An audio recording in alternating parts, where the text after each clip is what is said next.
Por favor, os podéis sentar porque vamos con retraso y vamos a empezar esta segunda parte de la sesión educacional, abordaje de la LMA en recaída-resistencia.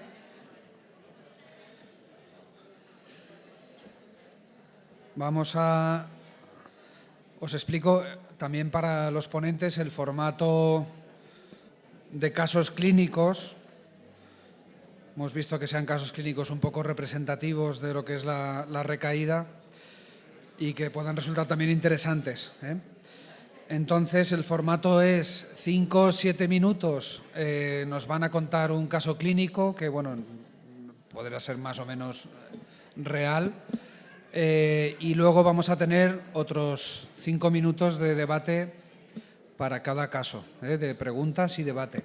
Entonces, la idea es que sea ágil, ¿vale? Es decir, 5 o 7 minutos, no más, si son 5 mejor, y luego que podamos debatir un poquito y hacer preguntas, ¿vale? Sobre el mismo caso. Entonces, el primer caso clínico lo va a presentar, por favor, silencio. El primer caso clínico lo va a presentar la doctora Mar Tormo del Hospital Clínico Universitario de Valencia y iría sobre un paciente en recaída FIT y FLT3 mutado. Nada, gracias, Mar. Pues bueno, en primer lugar, muchas gracias por invitarme. La verdad es que yo ya tenía un poco preparado el caso cuando me dijo Pau, son 5 o 7 minutos, empecé a quitar diapositivas, pero bueno, la verdad es que no está mal porque muchas de las cosas que iba a comentar ya las ha comentado Adolfo, así que vamos directamente al caso. Se trata de una mujer de 50 años que no tiene ningún antecedente así patológico de interés y que nos ingresa el 1 de noviembre del año 2020 a la aparición de hematomas generalizados sin traumatismo asociado y un cuadro de febrícula de un par de semanas de evolución. Entonces, en el hemograma que le hacemos en urgencias tenía 50.000 leucocitos con una hemoglobina de 8,1 y 31.000 plaquetas. Ya en el frotis se veía un 93% de blastos de estirpe mieloide, en la hemostasia también había algo de coagulopatía, en la bioquímica destacaba sobre todo una LDH muy elevada y el resto de analítica era normal. Le hacemos el aspirado de médula ósea, tiene un 93% de blastos de aspecto mieloide, con un inmunofenotipo compatible con una estirpe mielomonocítica. La citogenética era normal y en la biología molecular pues tenía una FLT3 mutada, una mutación ITD, con un ratio muy alto de 4,25. Pero también tenía una nucleofosmina mutada y la IDH1 y IDH2 no estaban mutados. Se le hace también el estudio mutacional por NGS, donde se confirma la mutación de FLT3. La verdad es que nos llama un poquito la atención el BAF. Y también tenía la nucleofosmina mutada y el VT1, que ahora un poco escuchando lo que ha comentado Eva, pues no era yo consciente de que este marcador podría ser o está más representado en los pacientes refractarios. Bueno, entonces el paciente, por lo tanto, tiene, según la clasificación de la OMS del 2016 y también la actual, la del 2022, una LMA con nucleofosmina mutada. Y según los grupos pronósticos de la Europea Leukemia Net del 2017 sería de un grupo de pronóstico intermedio porque tiene la doble mutación y según el grupo pronóstico de la Europea Leukemia Net del 2022 también intermedio, ya que ahí se incluyen todas las nucleofosminas mutadas. Bueno, pues en la paciente la verdad es que de entrada evoluciona bastante mal, ingresa en la UCI a las 24 horas del ingreso. Y bueno, permanece en la UCI la verdad que más de 2 semanas con una neumonía bilateral que requirió incluso intubación orotraqueal. Inicia la quimioterapia de inducción durante su ingreso en la UCI. Recibe la quimioterapia estándar y darubicina y Ara-C 3+7 y también la midostaurina 50 miligramos cada 12 horas del día +8 al +21.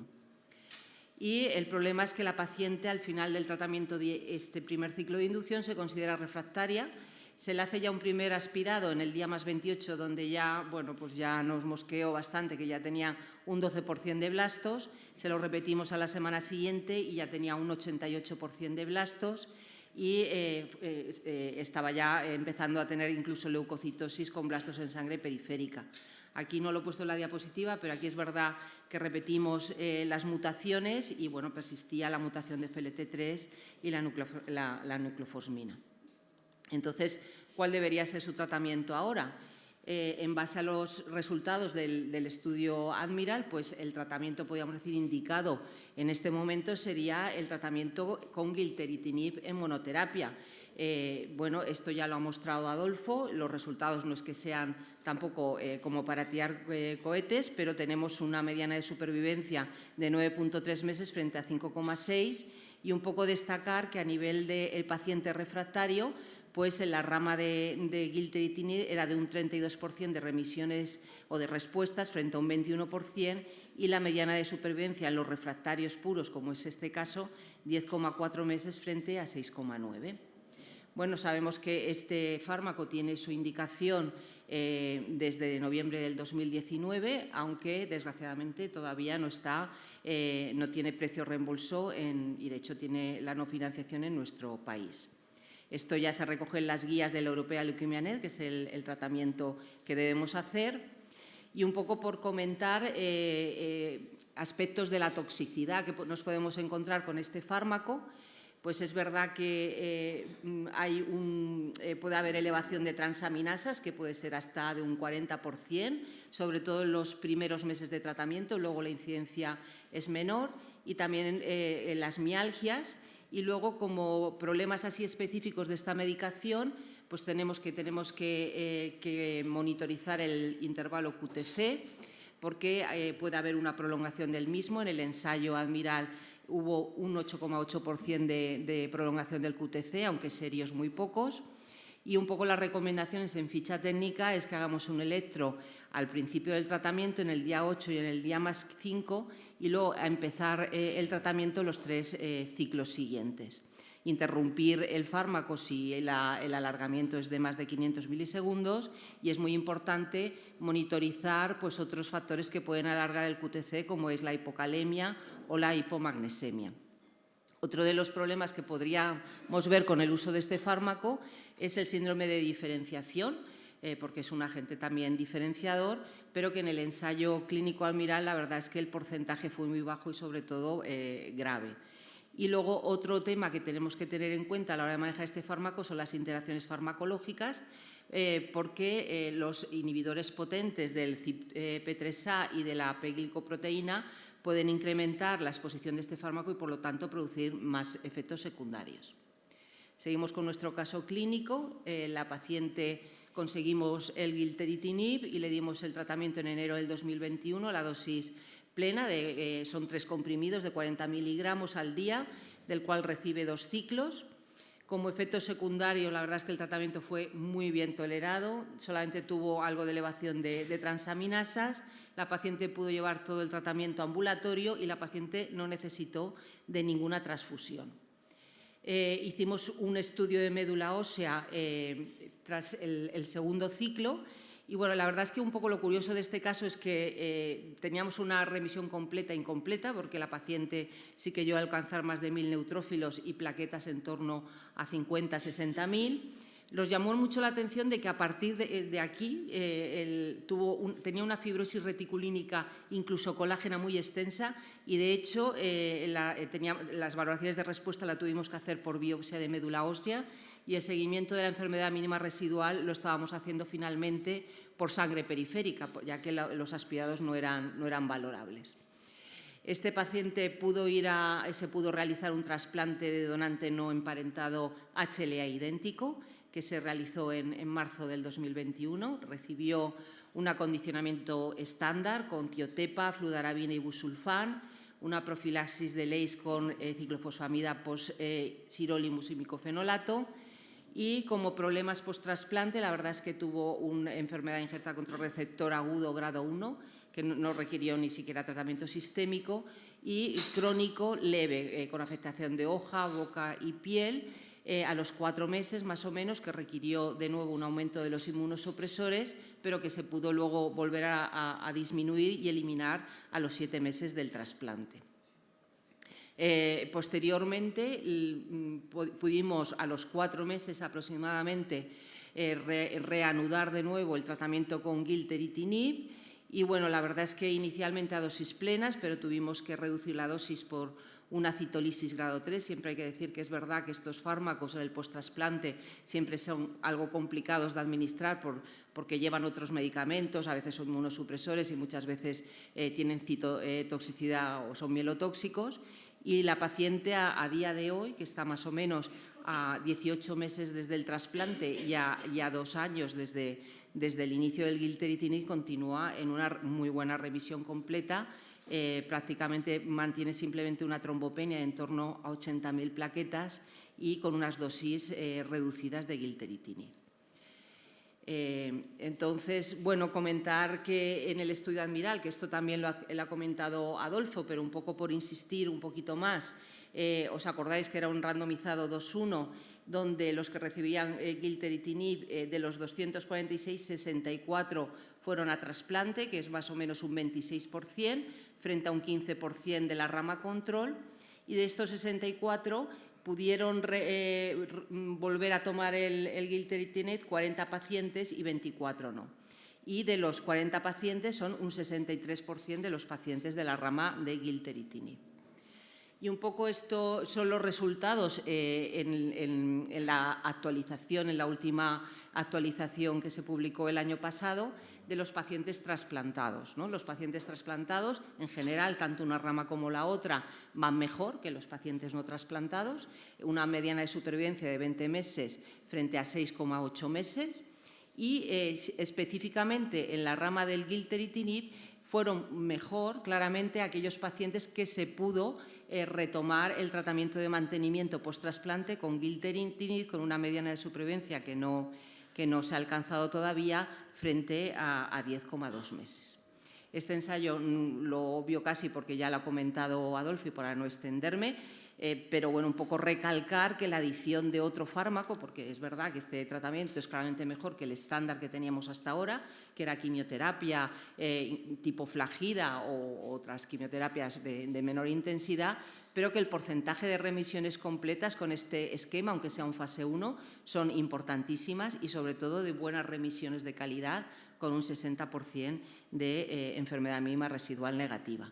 Y en este estudio fase 1 también analizan de alguna manera los pacientes de trasplante y los pacientes que previamente habían recibido el inhibidor, porque en el estudio inicial, pues aproximadamente creo que era un 13% de los pacientes del estudio habían recibido el inhibidor, mientras que en este estudio aproximadamente un 60% de los pacientes lo habían recibido. No parece que hayan claras diferencias y lo que también se ven claras diferencias es que estos pacientes tendrían que ir claramente a trasplante en la medida de lo posible, porque si no, aún así los resultados son bastante malos.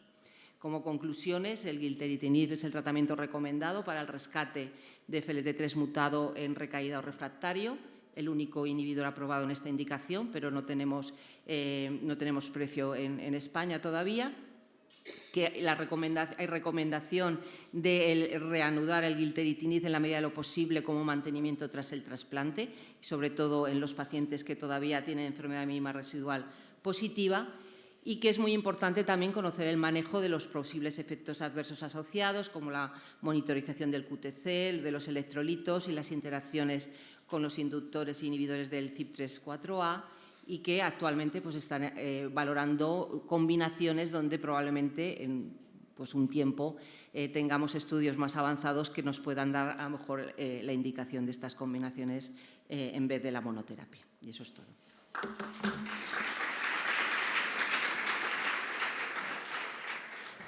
¿Hay alguna pregunta? Yo quería preguntarte si para ti esta paciente era de riesgo intermedio. Para mí no. No, pero, aparte de lo que ha pasado, pero sin haber pasado de entrada, ¿te parece que...? Puede ser una paciente hiperleucocitósica con un ratio altísimo, pero vamos, el riesgo realmente está en base a los criterios de la Europea Leukemia Net. Bueno, ¿vale? y que está en base al riesgo real, claro, no a lo que diga Europea Leukemia Net. Yo no voy a contradecir a la Europea Leukemia Net.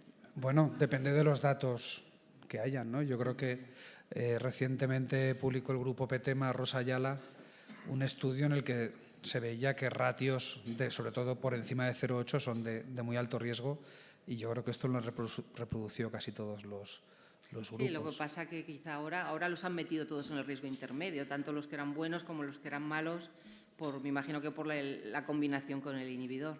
A ver, hay que recordar que la European Leukemia Net solo tiene en consideración la genética, pero hay otros datos. Bueno, tiene en consideración por supuesto. Claro, es que hay otros datos. Sí, tiene la genética, la O sea, citogenética. tú puedes tener incluso genéticamente ser favorable, pero si tienes 80 años y 200.000 leucocitos, no eres riesgo favorable. Por supuesto, la European Leukemia Net sobre todo está planteado para pacientes fit, como sería este caso, y es un poco el pronóstico inicial. Luego, efectivamente, si es refractaria, etcétera, cambia el pronóstico perfectamente. Una pregunta por aquí de Yela. Quería preguntarte, Mar, el tratamiento de mantenimiento con gilteritinib, ¿qué evidencia has manejado para ponerlo? Aparte del estudio Admiral, si crees que lo debes mantener mucho tiempo y cuánto, y si crees que se debe hacer enfermedad mínima residual por NGS post-trasplante para FLT3. A ver, el tratamiento de mantenimiento lo pusimos en base al Admiral, ¿vale? Yo creo que no hay ningún otro estudio que haya demostrado, ¿no? Pero yo creo que estos datos más maduros de alguna manera demuestran que los pacientes, a lo mejor porque no lo pueden llevar porque son peores o porque tienen mayor enfermedad injertada contra huésped o por lo que sea, o sea, por eso no van bien. O sea, que a lo mejor un paciente estupendo que no tiene enfermedad injertada, no lo sé. Pero está claro que si tienes enfermedad mínima residual y si el paciente está bien, yo creo que mínimo 2 años habría que dar el inhibidor. Lo de la NGS no te sé decir, pero seguramente con la NGS vamos a mejorar, ¿no?, el pronóstico de la enfermedad mínima residual, eso seguro. Bueno, si no hay más preguntas, muchas gracias, Mar. Vamos a pasar al siguiente.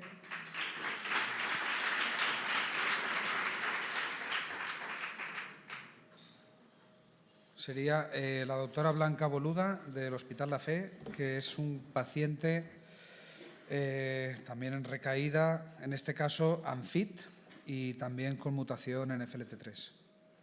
Buenas tardes a todos. En primer lugar, agradecer a los organizadores la invitación y, en efecto, paso yo a presentar el segundo caso clínico de la tarde, esta vez en paciente ANFIT, y Pau me dijo 5 minutos y yo, obediente, 5 minutos.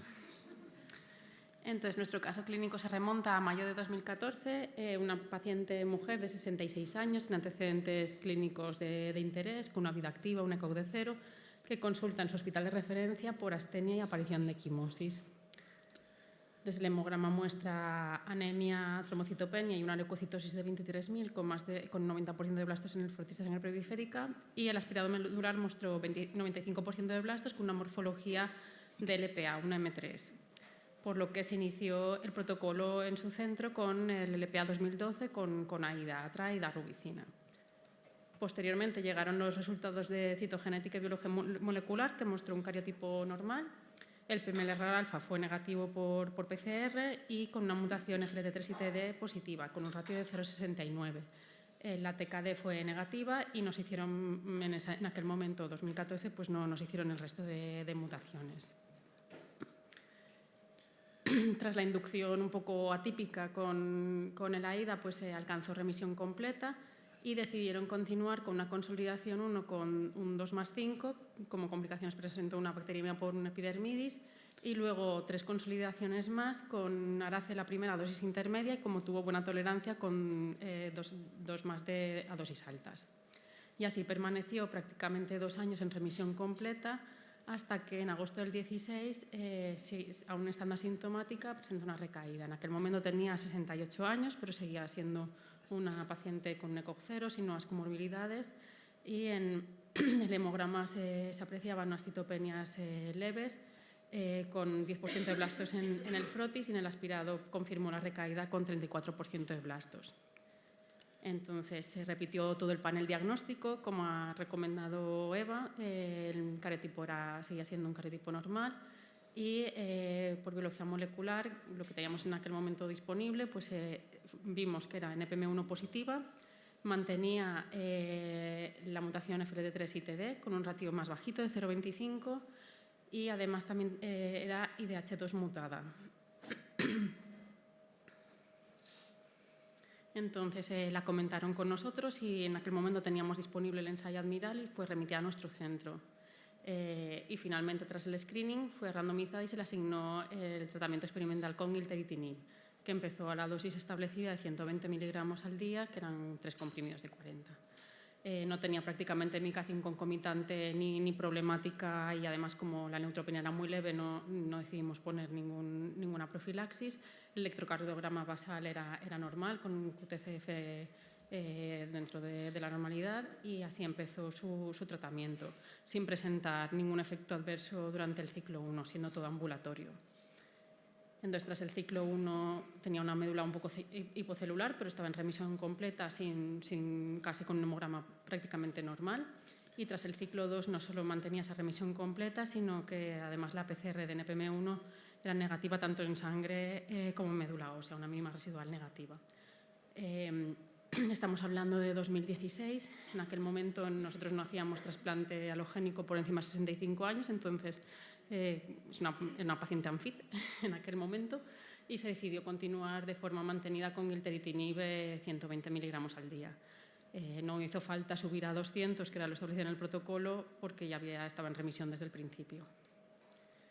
En cuanto a las toxicidades que presentó esta paciente, durante el primer año tuvo un aumento de transaminasas de grado 1 hasta 2 y luego ya posteriormente prácticamente fueron normales, con ocasionalmente aumento de grado 1, y luego tuvo otros efectos adversos no relacionados, pues más en relación con la edad y el paso del tiempo, pues una tos irritativa, artralgias y lumbalgias, y tuvo un ingreso en su hospital por una gastroenteritis aguda con diarrea y hipopotasemia secundaria.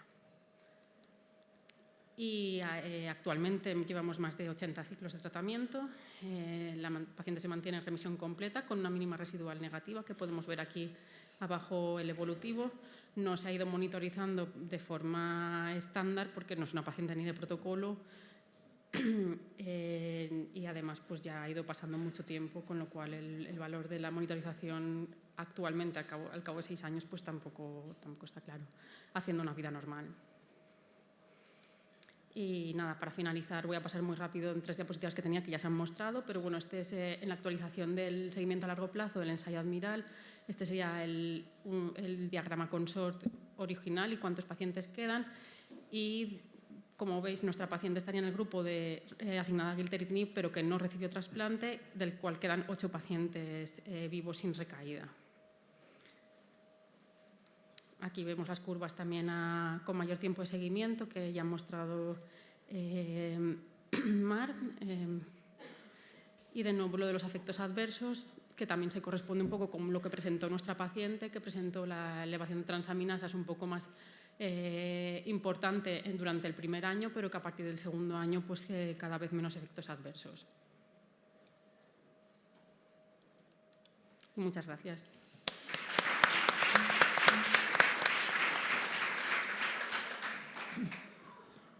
¿Alguna pregunta? ¿El caso es real? El caso es real. ¿Representativo? Ojalá, pero interesante sí que es. Adolfo.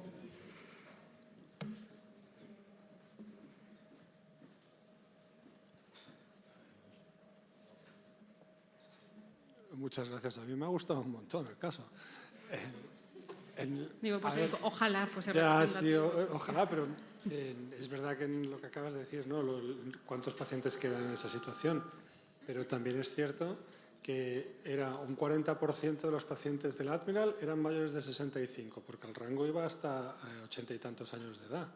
Y de los 63 largos supervivientes, la mitad no fueron trasplantados. O sea, gente que no se trasplantó y que superaba los 18 meses solamente con la monoterapia, está ahí. O sea, llegar a los 80 ciclos probablemente sí sea lo excepcional, pero no es una estrategia a no intentar, desde luego. O sea, no, claro, desde luego. No sé qué pensará el Ministerio respecto a esa estrategia. Pues en este momento, no sé, estoy notando el puntito luminoso del francotirador, probablemente, ¿no? Hombre, han contratado algunos, creo. ¿Y está curada esa paciente? Bueno, son 5 años desde el diagnóstico, mínima residual negativa. ¿Le vas a quitar el inhibidor? Mientras nos dejen seguir dándoselo y lo tolere también y no se queje la paciente, yo no se lo quitaría. Hay un detalle que nos ha dicho Blanca, que desde hace como 2 años detectamos por NGS más o menos un 2% de la IDH que tenía al diagnóstico. Y yo creo que eso en realidad fue un error que alguien pensó que estaba en recaída y la mandó para hacer una NGS y en efecto se pero ahí detectó está la IDH. Sí. O sea que no está curada igual.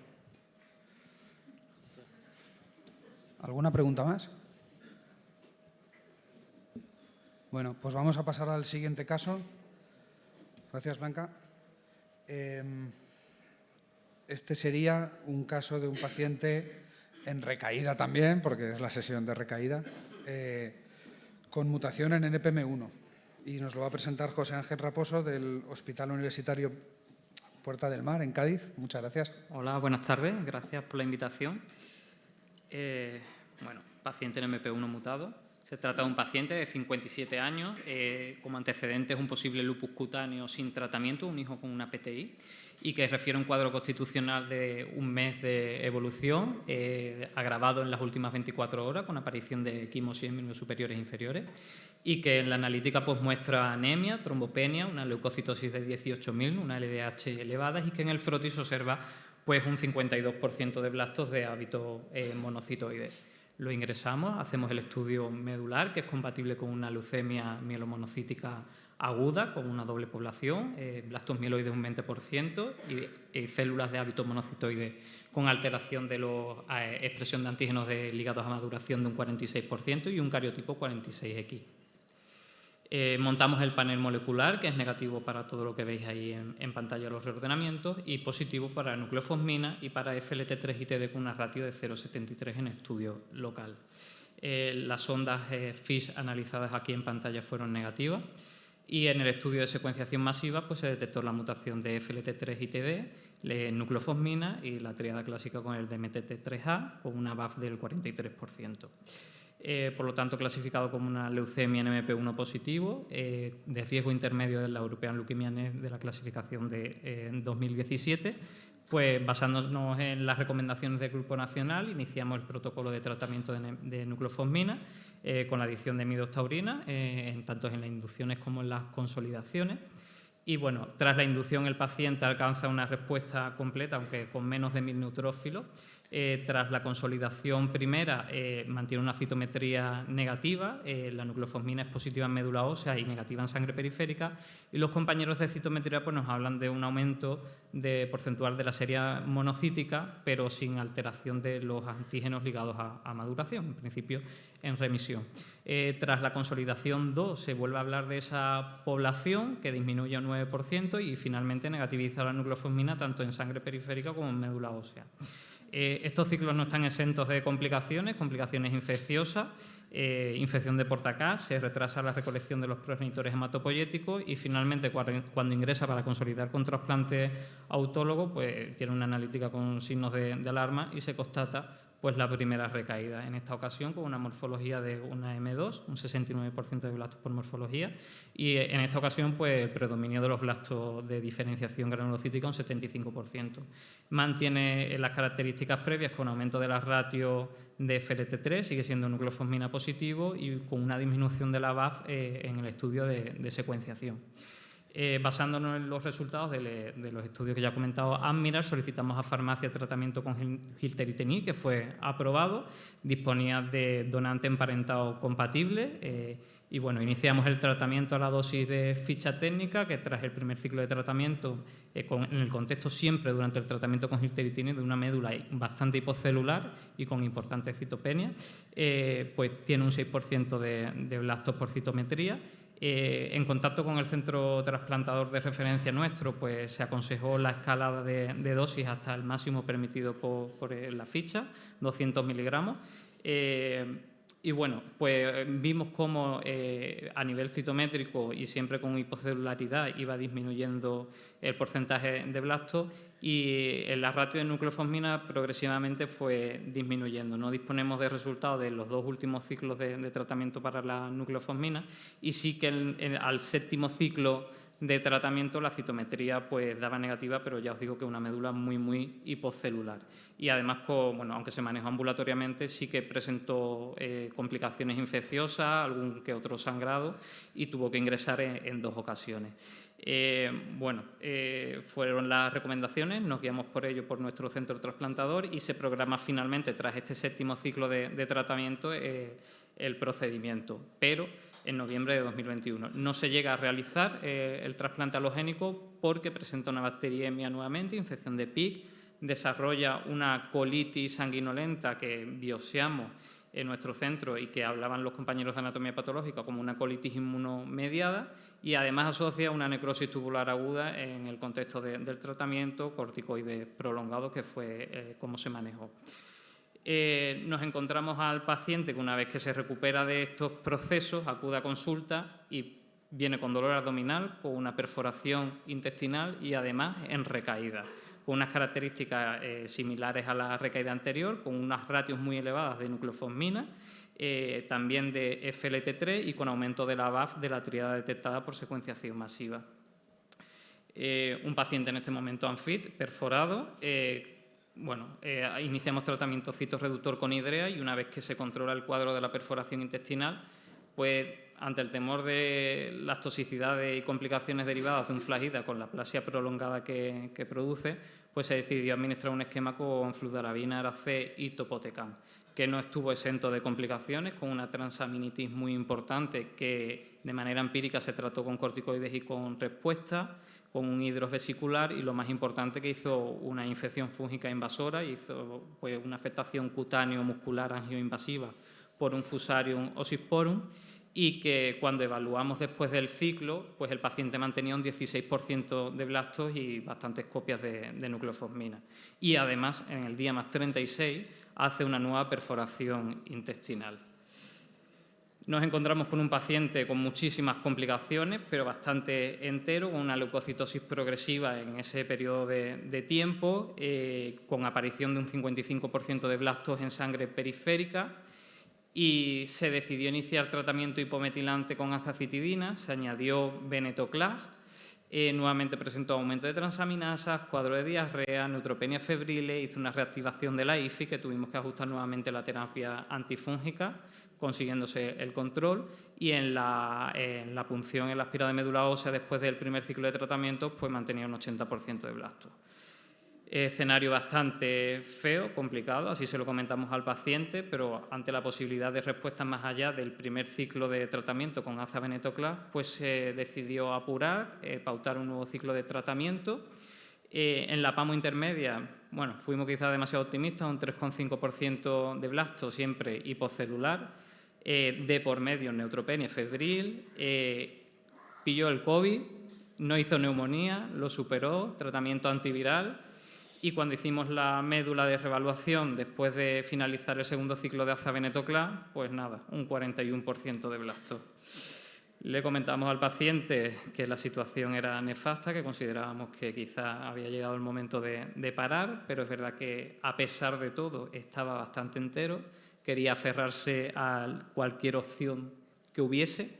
Se comentó en sesión y se decidió pautar un ciclo de clofarabina Ara-C, que inicialmente toleró bien, pero que en el día más 12 nos encontramos a un paciente con un nefasto estado general, caquético y con la aparición de lesiones cutáneas generalizadas que no biopsiamos, que podrían ser de la IFI o enfermedad extramedular, por lo que finalmente derivamos al paciente a cuidados paliativos domiciliarios y falleció en mayo de 2022, pues 2 días después de su cumpleaños, que era lo que quería pasarlo en casa con su familia. Después de ver todo esto, reflexiones, ¿realmente llegamos a controlar la leucemia en la primera línea de tratamiento? Siempre me genera la duda con ese porcentaje de serie monocítica sin alteración de la maduración y con esa recaída tan precoz cuando ingresó para el trasplante autólogo. ¿Fue adecuado pautar 7 ciclos de gilteritinib, apurar tanto con escalada de dosis no libre de eventos y complicaciones porque tenía una enfermedad mínima residual positiva en el contexto de una médula hipocelular? No lo sé. ¿Se debería haber ido a trasplante alogénico de manera precoz, como muchos opinábamos, o plantearse un alotrasplante secuencial? Pues si lo era, pues fue tarde. Y después de todo ello, tuvimos que parar antes con todas las complicaciones que presentó el paciente, por mucho que quisiera seguir apurando.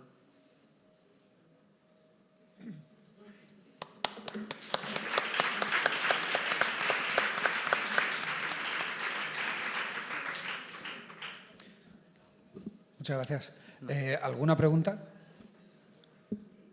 Allí.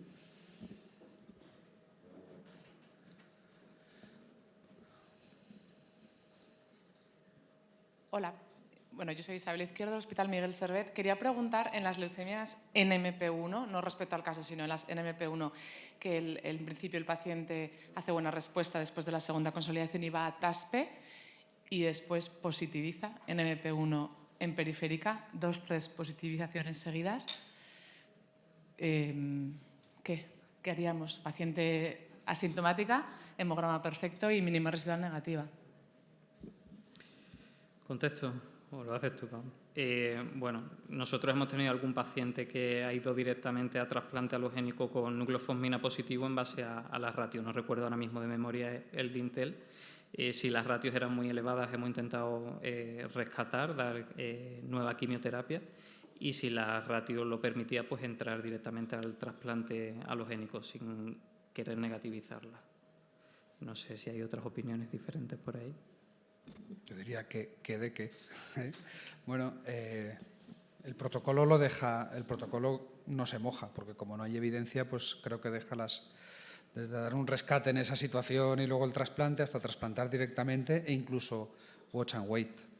Yo creo que con 3 casos, con 3 determinaciones positivas, lo importante es que vaya subiendo para tomar decisiones terapéuticas en base a ello.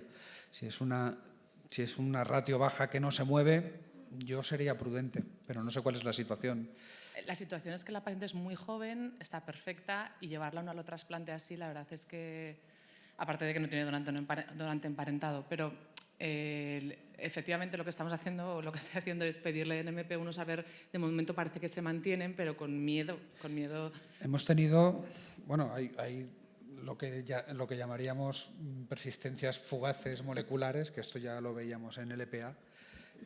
Y vamos, yo recuerdo de pacientes que han positivizado incluso en periférica con 16 y luego llevan igual 2 o 3 años sin haber vuelto a tener estos positivos confirmados. O sea que hay que ser prudente y esperar que haya una subida. Luego yo creo que del caso que presentas, yo creo que la respuesta es obvia, que había que haber trasplantado una vez coges la RC, es decir, no hay evidencia de que no debamos hacer el trasplante porque tenga una molecular o una citometría positiva. Estos hay que cogerlos al vuelo y trasplantarlos, yo creo que lo antes que podamos. También, perdona, Pau, me gustaría matizar que el escenario en el que estábamos era una época COVID, pandemia, lista de espera para trasplante y bueno, como el paciente estaba con el tratamiento, gilteritinib, podía aguantar, había otros pacientes con más prioridad en lista y bueno, eso fue uno de los efectos secundarios del COVID. Todo se puede entender y analizar un caso a toro pasado es muy complicado. Pero, claro, yo estoy de acuerdo con Pau. Este caso yo creo que hubiese tenido alguna chance más habiéndose trasplantado antes. Yo tengo esa espinita con este paciente. Y esto es lo que pone en evidencia precisamente los sesgos de selección que tienen algunos centros trasplantadores. Que a mí me va bien porque te llega lo depuradísimo que está supertratado, enfermedad residual ninguno. Claro, en esas condiciones obtienen los mejores resultados. Sí. Pero claro, no cuentas los que se te han quedado en el camino. En el camino. Sí, yo tenía una pregunta. Sí. Me llama la atención en un paciente con enfermedad visible y que constantemente estáis solicitando carga, digamos, con PCR de NPM1. O sea, ¿por qué lo hacéis? Bueno, se hacían envíos centralizados a plataforma. Sí, pero se supone que eso es dentro de un protocolo de dentro de un seguimiento de protocolo. mínima residual, no para máxima residual. Sí, tienes razón, sí. Más interés nuestro de ver qué iba pasando. No os fiáis de los morfólogos. Bueno, muchísimas gracias por el caso interesante y más realista probablemente que los otros dos. Vamos al siguiente. Sería del doctor Ferran.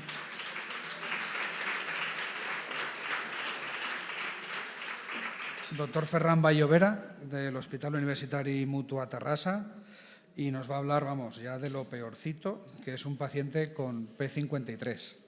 Efectivamente, a mí me ha tocado bailar con la más fea. Como Amar, a mí Pau me avisó también tarde de que recortara en tiempos. Lo he conseguido capar hasta 8 minutos. Vamos a intentarlo, ¿vale? Nada, agradeceros la invitación a participar en el workshop. Y yo lo haré, como ha dicho Pau, presentándoos un caso clínico de una LMA con P53 mutada. Se trata de una paciente de 66 años con un antecedente de un adenocarcinoma de mama, tratado con cirugía y radioterapia extensa en febrero del 88 y consiguiendo una remisión completa hasta junio de 2006, cuando presenta una recidiva a nivel cutáneo que se trata con inhibidores de la aromatasa, consiguiendo una nueva remisión completa. En julio del 19 consulta a primaria por una astenia de 2 semanas de evolución y allí le realizan una analítica donde se constata o se observa una pancitopenia con un 35% de blastos, con lo cual se remite a la paciente al hospital. Allí se le realiza un estudio medular en el que se observa una displasia en las 3 series y una infiltración por un 31% de blastos de estirpe mieloide con marcadores linfoides aberrantes, un cariotipo complejo y en el NGS se detecta una mutación patogénica en TP53 con una frecuencia alílica del 18%. Con estos resultados, a día de hoy, la podríamos incluir en estas entidades en función de la clasificación utilizada, pero en ese momento estábamos en 2019 y por lo tanto la orientamos como una leucemia mieloide aguda con cambios relacionados con mielodisplasia, que también atribuimos al tratamiento recibido con radioterapia. Y en ese momento, con este diagnóstico, nos planteamos distintas opciones de tratamiento y consideramos que se trataba de una paciente de 66 años que estaba fit, que si bien presentaba un antecedente de neoplasia, llevaba 13 años en remisión completa y por lo tanto consideramos que se trataba de una paciente candidata a recibir tratamiento intensivo e incluso consolidarla con un halogénico si conseguíamos la remisión completa. Además, disponíamos del paper reciente del pivotal de CPX 351 que le daba la indicación en este perfil de paciente y por lo tanto nos inclinamos por esta opción. En este momento todavía el fármaco no tenía precio reembolso, con lo cual usamos el programa de uso compasivo de la compañía y esta es un poco la evolución.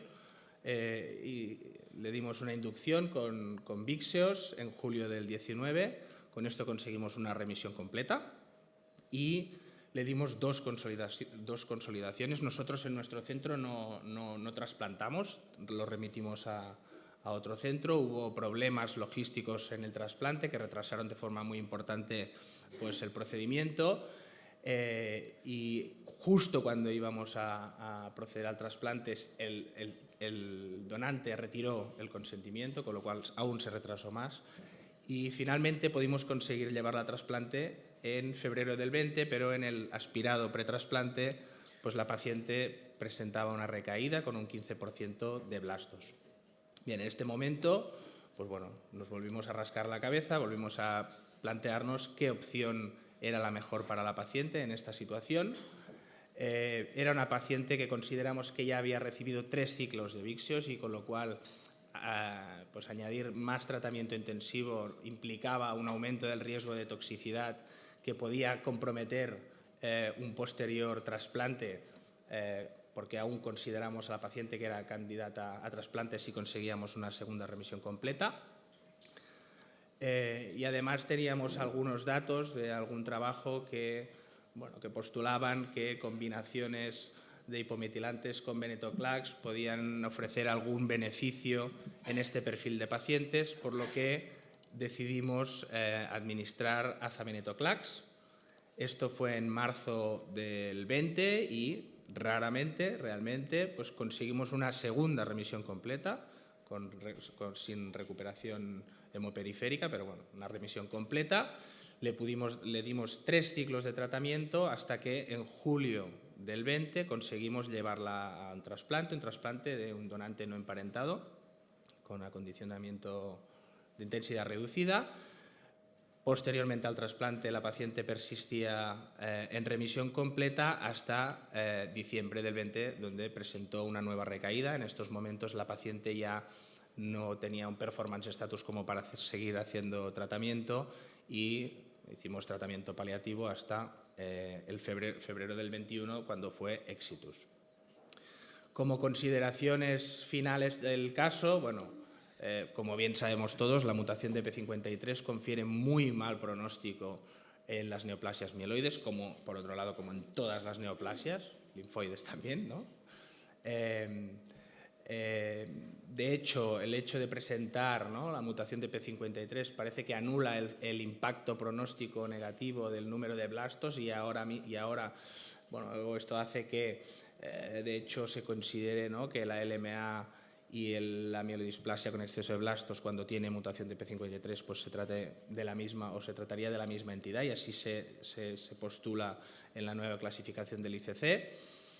Por otro lado, sabemos que con los fármacos disponibles que tenemos actualmente obtenemos resultados muy pobres en cuanto a tasas de respuesta y en cuanto a medianas de supervivencia. De hecho, aquí tenemos pues un trabajo que presentó Daver en el último ASH, donde vemos unas medianas de supervivencia muy discretas y en la cual no se ve que ninguno de los tratamientos que disponemos actualmente ofrezca alguna mejoría respecto a los otros, y por lo tanto es importante, o de aquí la necesidad de incluir a estos pacientes en ensayos clínicos. En este sentido, García Manero presentó un trabajo con resultados preliminares de la combinación de decitabina oral con cedazuridina, que tiene algunos resultados prometedores, y después tenemos también pues magrolimab, que se presentó en EJA el fase 1 combinado con AZA, que daba resultados también prometedores en cuanto a respuestas y en cuanto a supervivencia, sobre todo en aquellos pacientes que se podían llevar a trasplante. Y esto ha hecho, ¿no?, en base a estos resultados, pues se han puesto en marcha nuevos estudios ya en fase 3 para pacientes con TP53 mutada, tanto si son candidatos a quimioterapia intensiva como si no lo son. Estos trabajos todavía están pendientes de resultado, veremos lo que dan de sí, pero bueno, sabemos que es una enfermedad que hasta ahora tiene muy mal pronóstico y todavía nos queda mucho recorrido con ella. Muchas gracias.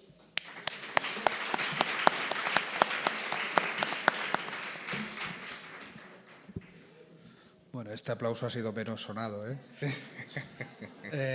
¿Alguien tiene? Mar.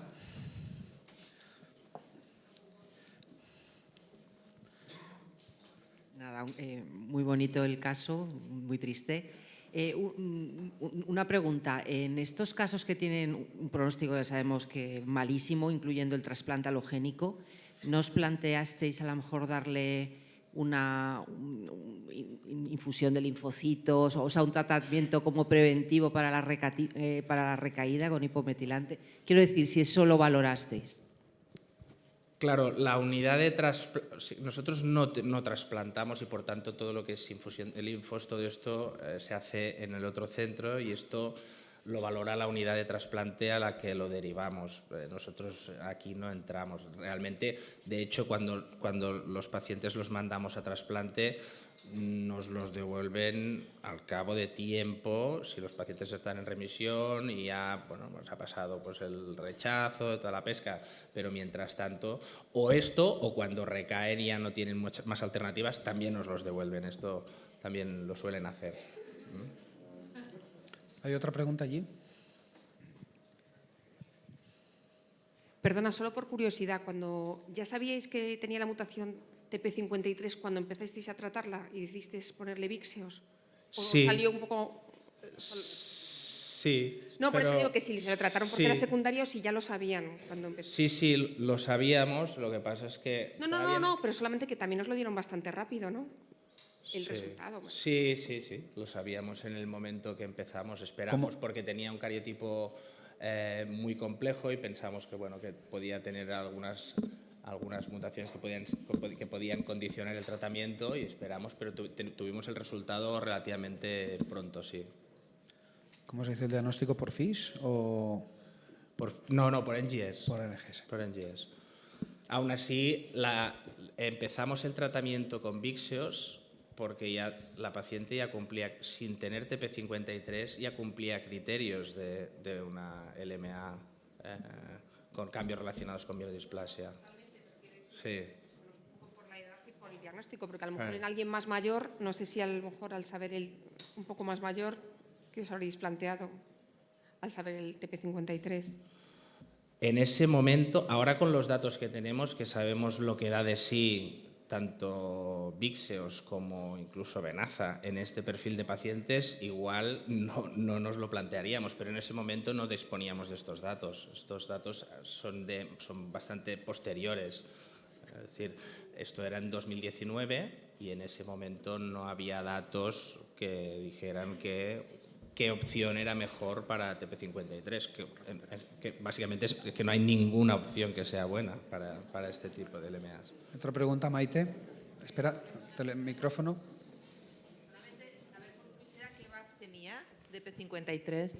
Un 18, previsiblemente era monoalélica, previsiblemente, y probablemente por eso respondió, porque realmente respondió, pero viendo todo lo que hay después de literatura, es extraño que hubiera respondido tanto en primera a Víxeos como después una segunda vez con azavenetoclax. Es un Probablemente caso por eso también respondió. poco habitual. Bueno, que probablemente por eso, por esa VAF respondió a Correcto. Víxeos inicialmente, sí. Aún así, el hecho de que, aun siendo monalélica asociado al cariotipo complejo, es una leucemia de muy, muy mal pronóstico, ¿no? Gracias. No es lo que iba a decir, que parece que hayamos descubierto la pólvora con el P53, pero un cariotipo complejo, claro, después de una secundaria therapy related, pues bueno, no hace falta el P53. ¿Alguna otra pregunta? Pues nada, yo quería simplemente decir que, como tú bien has mencionado, pues hay varios centros en España, no sé cuántos, pero unos cuantos, que tienen el ensayo abierto de azacitidina, magrolimab versus standard of care. Y nada, pues animaros a que si tenéis estos pacientes, pues los remitáis a los centros que tienen el ensayo clínico, porque realmente esto lo hace Gilead y tiene mucho valor para hacer ese ensayo y mucho dinero para hacer ese ensayo fase 3. Entonces, bueno, que contribuyamos, yo creo que es la opción número 1 para estos pacientes. Bueno, vamos a pasar al último caso clínico.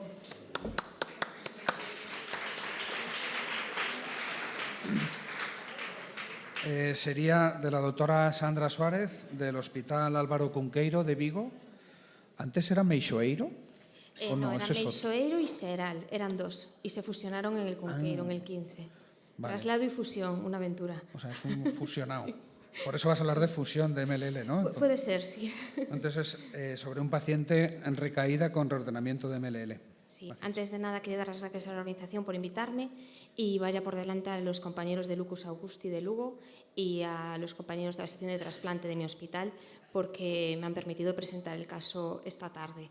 Hemos seleccionado este caso porque aunque no es muy reciente, no tiene mucho recorrido, solamente de unos meses, nos parecía bastante representativo de muchas de las dudas o problemas que solemos encontrar los clínicos en el día a día, o por lo menos los que, como yo, no se dedican a la biología molecular ni a la sección de diagnóstico de citomorfología o citometría.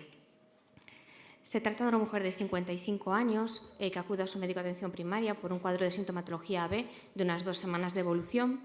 Es una mujer sin grandes antecedentes personales, pero sí hay que destacar una obesidad grado 3 y una cardiopatía hipertensiva con una hipertrofia ventricular izquierda leve y una FA paroxística a tratamiento con Xarelto, pero con una FEBI totalmente conservada.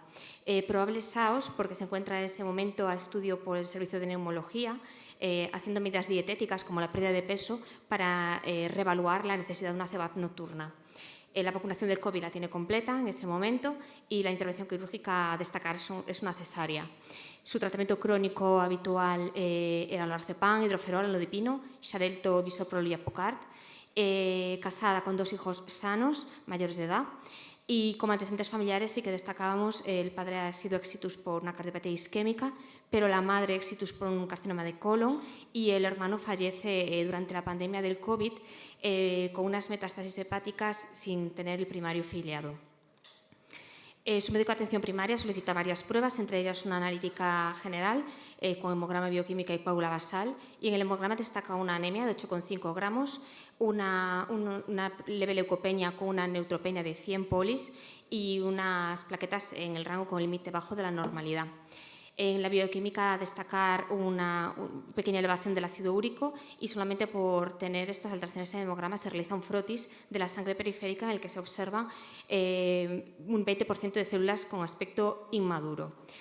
Con el diagnóstico de bicitopenia estudio, anemia y neutropenia con una sospecha alta de hemopatía aguda, se contacta con el médico de atención primaria para que solicite la asistencia de la paciente a urgencias para ingresar en el hospital y estudio, en el hospital Lucus Augusti.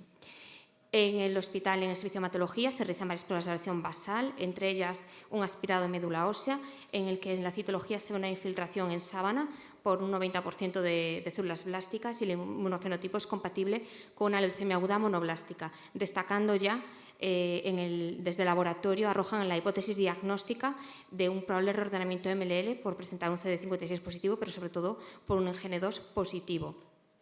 Tenemos en ese momento un diagnóstico de una leucemia mieloblástica según la OMS, un M5 según la FAP, con un 90% de blastos en médula ósea.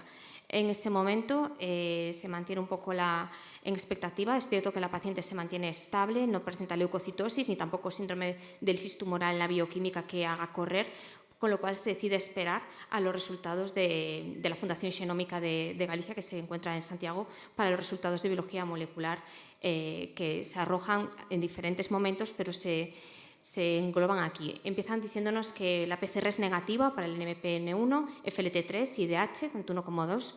La FISH para los core binding factor también es negativo, pero tenemos el resultado del cariotipo en el que se encuentra una translocación triple que implica los cromosomas 4, 9 y 11 con puntos de corte respectivo en Q24, P21 y Q23, con genes reordenados en los cromosomas 9 y 11, siendo MLLT4 y MLL. Se realiza, por tanto, un segundo panel de FISH con sondas dirigidas frente al gen MLL y muestra un 90% de células con reordenamiento del citado gen. El estudio de FISH con las sondas dirigidas para T611, 911 y 1119 muestra en torno a un 90% de células analizadas positivas para la translocación 911 MLT4 KMT2A con un patrón variable compatible con una translocación triple. En este momento se pone el diagnóstico de mieloblástica según la OMS, M5 según la FAP, un 90% de blastos y según la European Leukemia Net la engloban en alto riesgo.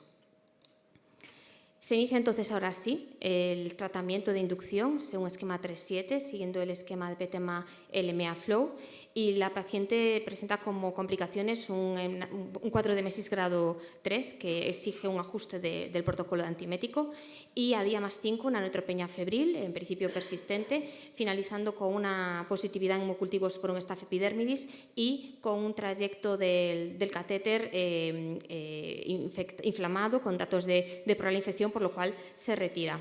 Se realiza el aspirado de médula ósea día más 21 con un hemograma, como veis, con una pancitopenia, con una leucos 0 y unos polis también a 0, con 13.000 plaquetas y una hemoglobina de 8. Y en la citología se observa una médula hipercelular a expensas con una persistencia de un 35% de blastos. El inmunofenotipo también persiste, ese 35% de células blásticas, con un perfil inmunofenotípico similar al que se encontraba en el diagnóstico. Entonces, con este resultado se engloba con una reducción de un 50% de blastos, pero persistencia de más del 25% y una serie mieloide hipoplaseada. Por tanto, cumple las definiciones de mieloblástica aguda primariamente refractaria a tratamiento intensivo, precisamente por la persistencia de más del 25% de blastos. Se decide, según protocolo también, hacer una reducción mediante el esquema Flagida.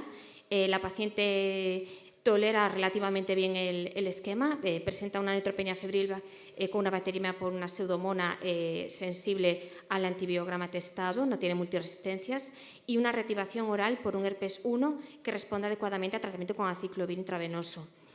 A día más 28 de Flagida, con un hemograma, como veis ahí, con una leucopenia, con una neutropenia de 600 polis, se realiza el aspirado de médula ósea de reevaluación y se observa una infiltración del 28% de blastos.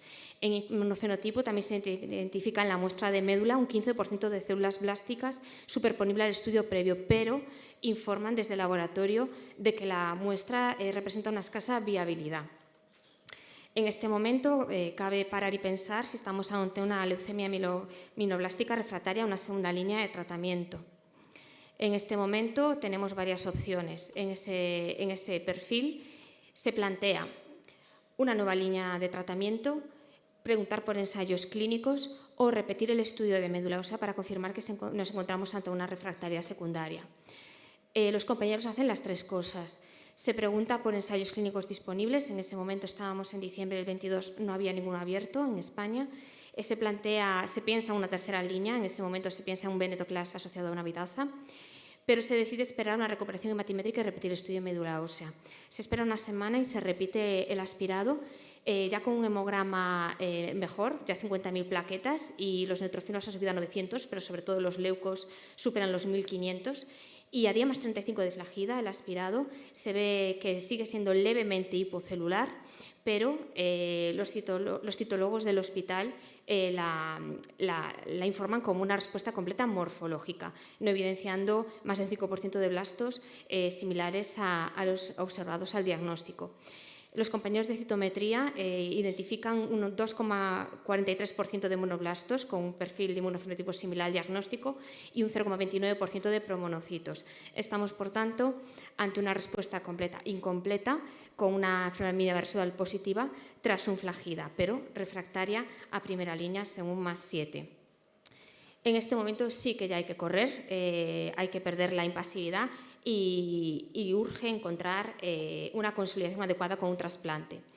Contactan entonces con el Hospital de Vigo, con los compañeros de la sección de trasplante, para valorar si se trata de una paciente candidata. Es una mujer de 55 años, el índice de SORLOR es únicamente 2 y se encuentra en una mieloblástica de riesgo desfavorable que además ha sido refractaria a la primera línea.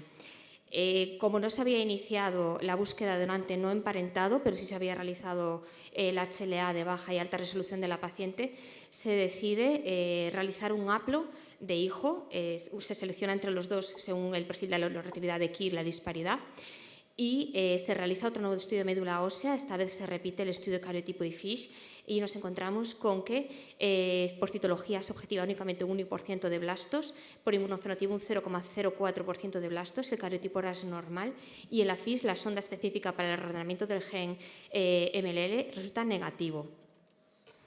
Como conclusiones, sin incidir mucho más porque creo que vamos ya mal de tiempo, me estoy pasando de los minutos, simplemente hablar que el MLL es el gen que llaman promiscuo, como se vio en la primera charla de la tarde, es un gen que hace reordenamientos con múltiples genes De eso se trasciende una gran variabilidad clínica. Obtenemos los reordenamientos MLL en las linfoblásticas, en la mieloblástica infantil y en un 5 o 10% de la mieloblástica de adulto. Además, también no solamente las mieloblásticas de novo, sino también las secundarias a tratamiento de inhibidores de la topoisomerasa 2. Tiene una heterogeneidad pronóstica muy significativa. Encontramos las translocaciones de M11, MLT3, MLL de riesgo intermedio según la European Leukemia Net. Los reordenamientos MLL están situados en alto riesgo, pero cuando la translocación es 6-11, el pronóstico es todavía peor, y hay ya series publicadas que hablan de una translocación 1-11 con un pronóstico molecular más favorable.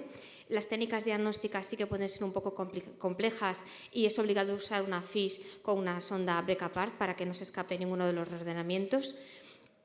Y respecto a la mieloblástica, saber que el patrón morfológico más habitual es de diferenciación monocítica y mielomono, es decir, M4 y M5 de la FAP, y el perfil de venofenotipo más característico también es monocitario, con subpoblaciones que van desde las más inmaduras CD34 positivo a células blásticas monocitarias en distintos estadios madurativos, pero hay que destacar que en el perfil de inmunofenotipo la expresión de NG2 detectado por el monoclonal 7.1 reconoce la proteína que codifica el gen KMT2A y que es identificable por citometría en el 70% de los casos. Además, la expresión de CD56 es menos frecuente, solamente un 15%, a diferencia de las mieloblásticas monocíticas monoblásticas sin reordenamiento MLL, en las que es mucho más frecuente que a un 15%. En este caso, retrospectiva, con pausa y sobre el papel, cabe en varios puntos igual a plantearse o a pensar si podríamos actuar de diferente forma. Por ejemplo, no cabe mucha duda que en este caso sí que era factible esperar 1, incluso 2 semanas a tener todos los resultados que nos arrojaran un poquito de luz, porque la paciente se encontraba clínicamente muy estable y en la analítica tampoco había datos como una hiperleucocitosis o un síndrome de lisis tumoral en la bioquímica que nos hiciese tener que apurar a empezar el tratamiento. Cabe plantearse si estaríamos ante una refractaria primaria o si podríamos haber repetido el estudio tras mejora del hemograma. También cabe plantearse en qué momento repetir el estudio genético, si solamente en la recaída o también pensar repetirlo en la refractariedad de nuestros pacientes. Queremos expresar con este caso la dificultad de algunas mieloblásticas, sobre todo las monocitarias, para valorar la respuesta citológica y a nivel de citometría, ¿no? Y no sé qué valor podría tener aquí la genética para la respuesta, incluso como una mínima residual.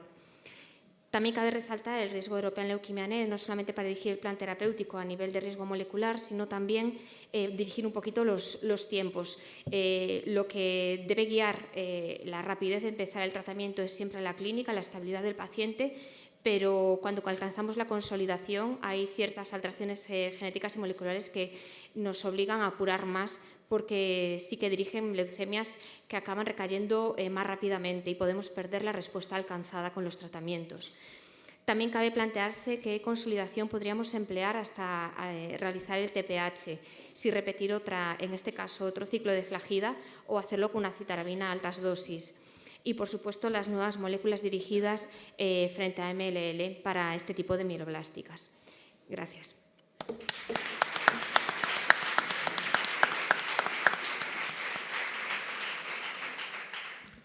¿Alguna pregunta? Bueno, yo creo que es un ejemplo de, no sé a qué conejito correspondía de los que has puesto, pero es un ejemplo de que tenemos que tener cierta pausa a la hora de hacer la evaluación de la respuesta. Es decir, yo creo que este paciente posiblemente no era una refractariedad primaria, posiblemente hubiera alcanzado una remisión completa, y yo creo que hacer un aspirado de médula y tomar decisiones en base a un aspirado de médula con 0 leucos y 5.000 plaquetas, pues yo creo que no es lo más adecuado. De hecho, en los protocolos no se recomienda. De hecho, estuvimos durante muchos años haciendo una médula precoz en el día más 14 que nos confundía, es decir, nos llevaba a confusión, ¿no? Hicisteis en el día más 21, no sé muy bien el motivo de por qué lo hicisteis, esa médula precoz, pero puede dar lugar a confusión, ¿no? Y de hecho, visteis muy bien luego que con el flagida os pasó lo mismo. Es decir, el paciente, una vez recupera la hematopoiesis después de la toxicidad, pues esos blastos desaparecen. Pero bueno, es todo especulativo. No sé si alguien piensa, ahí al fondo hay una, igual es alguien que piensa diferente. Sí, hay micro, ahora te lo llevan.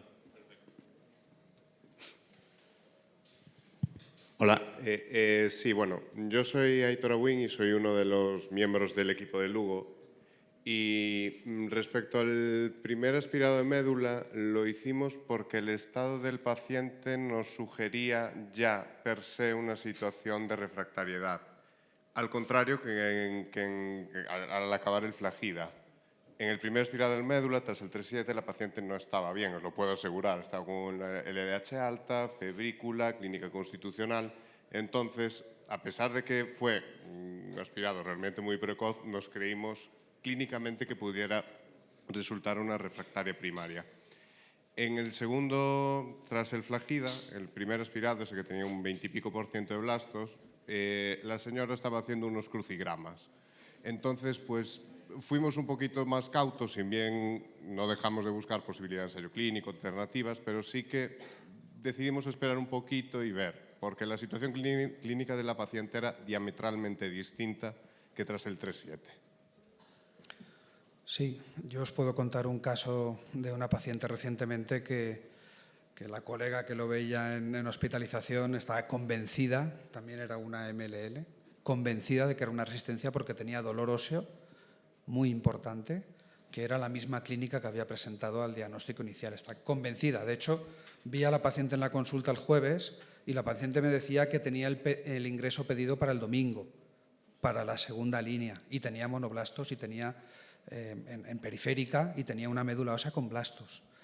Pues le he repetido 2 veces la médula y es una remisión completa. Y no le duelen los huesos, ¿eh? Lo digo porque, no sé, yo creo que hay que ser un poquito más prudente. Luego otra cosa es si esos pacientes realmente luego van peor, ¿eh? Porque también hay estudios que te dicen que una clearance tardía de los blastos es un indicador de mal pronóstico. Eso es otro debate, yo creo. Pero bueno, que es muy fácil hablar con el rectoscopio, ¿eh? Con el retroscopio, perdón. Bueno, Miguel, no, eso nada, te comes un kiwi y ya está, ¿eh?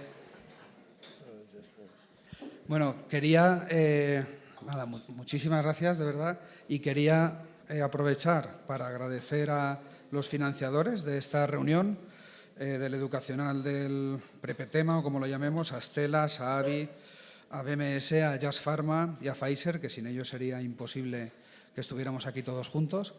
Quería agradecer también a Petema por la organización, a todos vosotros por venir. Quien quiera quedarse, luego hay pica pica de pie, ¿vale? Y luego mañana, pues a partir de las 9, creo, tenemos el workshop, ¿vale? Entonces, nada, muchísimas gracias.